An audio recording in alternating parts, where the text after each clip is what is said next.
During your time on Wall Street, is there such a thing as a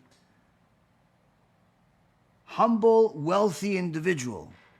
Yeah, of course. There are humble, wealthy individuals. Wealth does not necessarily make a person arrogant.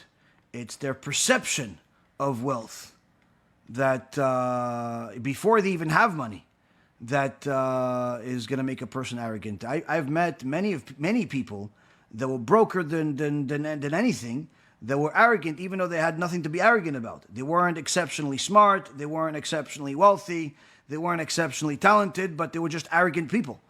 And I've met some people that were not arrogant.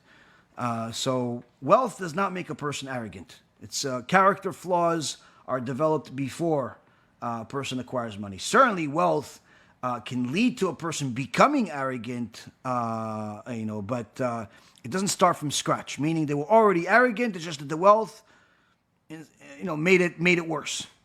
It's they were already spiritually sick, and the wealth was more poison to make them sicker. But it's not. It's never the only thing.